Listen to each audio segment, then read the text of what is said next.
Membedah PKI lama dengan PKI hari ini, PKI Gaya Baru, oleh Anton Permana dari Tanhana Dharma Manggrafa Institute. Sastrawan Taufik Ismail dalam puisinya pernah menyebutkan ada satu ideologi di dunia yang telah membunuh manusia sebanyak 120 juta nyawa di 75 negara dalam 74 tahun.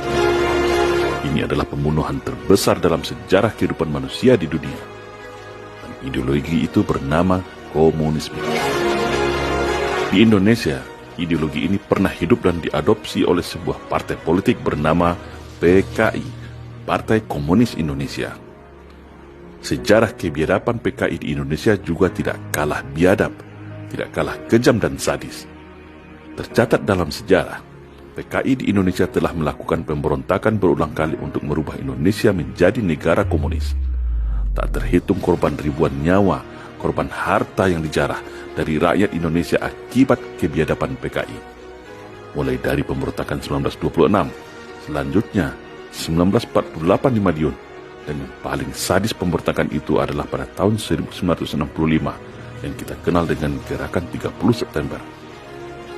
Masih segar dalam catatan sejarah bagaimana para kader PKI menculik para bupati, para ulama dan kiai NU, para santri, polisi, para raja kesultanan, bahkan tentara berpangkat jenderal pun mereka bantai.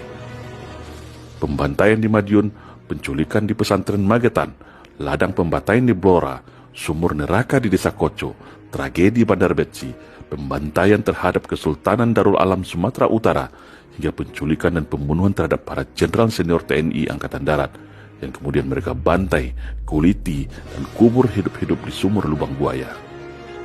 Banyak lagi tak terhitung deretan kekejaman PKI yang sungguh di luar batas rasa kemanusiaan. Pada Masyumi, pada PII, kepada tokoh ulama Muhammadiyah, Persis, bahkan juga tokoh agama lainnya. PKI ini tidak peduli dan mengenal agama, karena mereka anti Tuhan dan benci terhadap agama. PKI lama juga dengan piawai menembus istana, menguasai pusat kekuasaan era Soekarno, sehingga leluasa melakukan agitasi, fitnah sesat dan adu domba sesama anak bangsa. Hingga meletuslah berbagai macam perang saudara, seperti DITII, PRRI, Parmesta, termasuk Ganyang Malaysia. Di mana semua itu disadari di kemudian hari, ternyata hanyalah trik licik PKI untuk menguras energi bangsa Indonesia yang baru berdiri, melumpuhkan para tokoh sentral pejuang dan singa Nusantara dengan adu domba perang saudara. PKI lama dan PKI hari ini sebenarnya tidak jauh berbeda, hanya berbeda pada penggunaan instrumen dan sarana perjuangan semata. PKI lama terfokus kepada bagaimana banyak pengikut mempropagandakan ketidakadilan atas kapitalisme, sentimen antara buruh dan pengusaha, dan isu-isu kerakyatan dengan menggunakan jargon kerakyatan, pro-proletarianism. Tapi tentu isu ini tak lagu lagi saat ini. PKI hari ini lebih fokus kepada bagaimana masuk ke dalam sistem pemerintahan, menyusup ke dalam partai politik, ormas-ormas besar, menguasai media massa utama, sendi-sendi negara, menyebar dan meracuni pemikiran para anak bangsa dengan pemikiran ala PKI, yaitu menjadikan agama adalah ancaman dan musuh negara, menjadikan Islam dan TNI seolah momok yang menakutkan dan mesti dijauhkan dari kehidupan dan kekuasaan negara. Dan yang utama adalah memanfaatkan dukungan penuh bantuan ekonomi, sogokan uang, modal politik, pangkat jabatan sebagai instrumen infiltrasi menguasai pusat kekuasaan. Namun, PKI hari ini juga manusia biasa loh guys. PKI hari ini ternyata juga makan bakso, makan ayam penyet, dan juga makan steak dan pizza. Karena mereka juga terpecah ke dalam 4 faksi, yaitu 1. PKI radikal, para kader PKI yang ideologis sejati, militan, keturunan langsung para gembong PKI yang haus akan pembalasan dendam, serta begitu ingin secepatnya merubah Indonesia menjadi negara komunis. PKI radikal ini sudah siap tempur untuk membalaskan dendam orang tuanya yang berhasil ditumpas oleh TNI bersama komponen rakyat Indonesia, khususnya umat Islam. 2. PKI oportunis, yaitu para kader PKI yang harus ikut dan jadi kader PKI hanya mengejar pangkat dan jabatan. Mereka yang maniak dan rakus akan kenikmatan fasilitas kekuasaan. Uji loyalitasnya untuk dapat jabatan adalah berupa membuat kebijakan dan statement yang nyeleneh melecehkan Islam dan merusak kebinekaan. Namun, PKI oportunis ini tidak terlalu militan, karena sejatinya mereka ini hanyalah para kelompok oportunis mencari keuntungan sesaat, yang penting dapat jabatan. Seandainya PKI gaya baru ini tumbang dan kalah lagi, pasti mereka inilah yang paling duluan kabur dan jadi pengkhianat. Yang ketiga, PKI borjuis, yaitu para pengikut PKI yang nebeng asik dengan ideologi PKI, yaitu mereka dari kelompok liberal, kelompok sekuler, para pemuja kebebasan, para bencong, kelompok LGBT, dan juga para kalangan borjuis yang ingin hidup enak tapi sebenarnya miskin. Bergabung jadi antek-antek PKI adalah solusi mencari makan yang enak bagi mereka, yaitu para buzzer, para influencer tak bermoral, atau bisa juga para artis, tokoh-tokoh yang menjual harga dirinya demi mendapatkan fasilitas dan perlindungan kekuasaan PKI.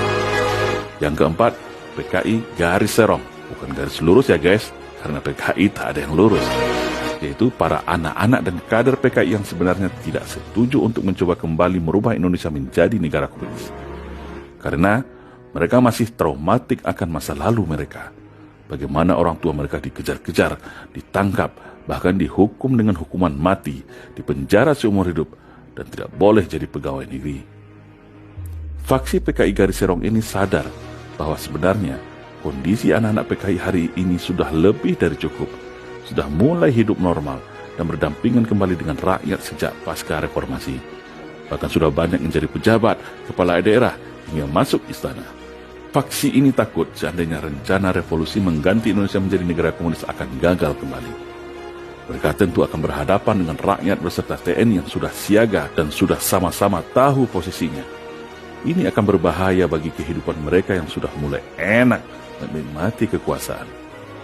Tetapi, faksi PKI radikal begitu percaya diri dan tetap akan menggunakan cara revolusi sebagai pusat gravitasi perjuangan para pengikut komunisme.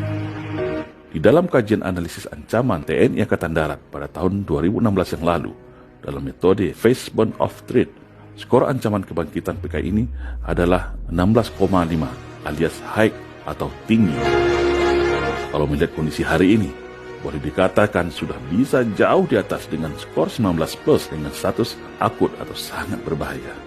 Selanjutnya dalam teori Postelo, gerakan PKI juga sudah sangat menyeluruh, hampir menguasai seluruh lini kehidupan negara dan sendi-sendi negara. Yang paling utama itu gerakan mereka adalah mereka menguasai ekonomi, politik, organisasi, aparatur, dan satu langkah lagi, masalah legalitas. Untuk masalah legalitas, PKI hari ini berhasil menunggangi draft RUU HIP, haluan ideologi Pancasila yang akan menjadi sarana pintu masuk PKI bisa reborn bahkan bisa ikut pemilu pada tahun 2024 nanti. Secara kasat mata, sebenarnya pola PKI lama dengan PKI hari ini banyak yang sama, yaitu dengan mengidentifikasinya melalui cara-cara propaganda, memutarbalikkan fakta, cara mereka adu domba, cara mereka menfitnah, menyebar kebencian, membunuh karakter tokoh dan simbol agama, hingga kriminalisasi terhadap orang-orang yang dianggap jadi ancaman. Fakta sejarah pun mau mereka hapus dan hilangkan. Dan ternyata semuanya saat ini kembali terjadi. Ulama dikriminalisasi, keluarga besar TNI difitnah dan penjarakan, agama dilecehkan, energi negara dikuras menuju kolaps dan hutang dan perpecahan sesama anak bangsa. Pemikiran-pemikiran ala komunis banyak mewarnai kebijakan dan narasi hari ini. Namun, meskipun PKI hari ini hampir berhasil menguasai dan mengendalikan kekuasaan, tapi PKI hari ini masih sulit untuk mendapatkan dukungan dari masyarakat banyak. PKI hari ini terbilang elitis dan borjuis, karena hanya mencari kekayaan buat elit kalangan atas semata. Mereka kuat di atas, lemah di arus bawah. Tambah lagi, deklarasi 24 provinsi hanya dalam 1 bulan ini yang tegas dan siap menyatakan perang dengan PKI, cukup membuat PKI berhitung lagi mau revolusi. Secara kekuasaan, PKI hari ini memang superior dan di atas angin. Bisa menggunakan tangan-tangan kekuasaan sebagai algojo berseragam, menghajar para tokoh masyarakat khusus dari kalangan TNI dan Islam menjadi musuh utama PKI hari ini. Tetapi, kesulitan ekonomi, dampak badai COVID-19, hutang negara, serbuan TKA Cina telah menjadi bumerang bagi kemarahan masyarakat terhadap penguasa hari ini. Kenapa bumerang? Dengan semakin banyaknya para kader dan pendukung PKI di dalam tubuh pemerintahan, di mana mereka muncul terang-terangan dengan slogan bangga jadi anak PKI, dengan statement-statementnya yang aneh-aneh, menjadikan masyarakat mudah mengkaitkan hubungan antara keduanya. Apakah PKI hari ini akan mudah melenggang merubah Indonesia menjadi komunis? Belum tentu, karena PKI hari ini terlalu manja bergantung kepada kekuasaan dan dukungan Cina komunis. Padahal, semua itu tidak jaminan. Semuanya bisa berbalik arah kapan saja. Karena kalau bicara PKI, negara ini satu suara menganggap PKI adalah musuh bersama bangsa Indonesia melalui TAP MPRS nomor 25 tahun 1966 sebagai payung hukumnya. Ditambah Cina pun saat ini sedang terkonsentrasi menghadapi aksi balasan dari Amerika bersama sekutunya atas wabah COVID-19 ini, yang belum tahu ujung nasibnya. Sedangkan di satu sisi rakyat Indonesia sudah sadar semuanya, sudah terjaga dari buayan mimpi manis propaganda PKI selama ini. Maling teriak maling, mengaku pro wong cilik, ternyata wong licik. Mengaku Pancasilais, ternyata antek-antek komunis. Mengaku toleran, ternyata biang dari segala kerusakan. Rakyat Indonesia hari ini hanya menunggu satu saja momentum titik letup untuk kembali bergerak serentak menumpas PKI sampai ke akar-akarnya tanpa ampun. Kalau draft rancangan undang-undang HIP ini dipaksakan untuk disahkan DPR RI, inilah pintu masuk pendobraknya. Apalagi para prajurit TNI yang sudah sangat gerah dan geram merasakan bagaimana fungsi mereka saat ini seakan terkunci, ibarat politik belah bambu, dibuat tak punya kewenangan apa-apa alias macan ompong. Dilemahkan secara sistematis, dan semua itu adalah hasil skenario PKI yang pada masa awal reformasi memboncengi dan memanfaatkan reformasi untuk melumpuhkan TNI melalui Undang-Undang Nomor 34 Tahun 2004. Padahal TNI itu adalah tulang punggung negara. TNI adalah alat pertahanan negara. Tapi mereka lemahkan, mereka borgol dengan bahasa-bahasa manis berbisa atas nama supremasi sipil dan reformasi TNI. Ternyata semua itu palsu dan akal bulus PKI untuk melumpuhkan musuh utama bebuyutannya, yaitu TNI. Hari ini rakyat Indonesia, khususnya umat Islam dan TNI, baru sadar bahwa biang kerok dari semua kerusakan negara hari ini adalah para kader dan anak PKI yang berkolaborasi dengan para pengkhianat negara dan para naga. Rakyat dan TNI sudah sadar, para anak dan kader PKI pun pasti juga sadar. Semua sama menunggu. Dan bagaimana dengan kita? Ikut berjuang selamatkan negara dari ancaman komunis, atau mau ke depannya jadi budak dan korban komunis? Jawabannya ada pada diri kita masing-masing. Waspadalah dan bersiap siagalah. Salam Indonesia Jaya.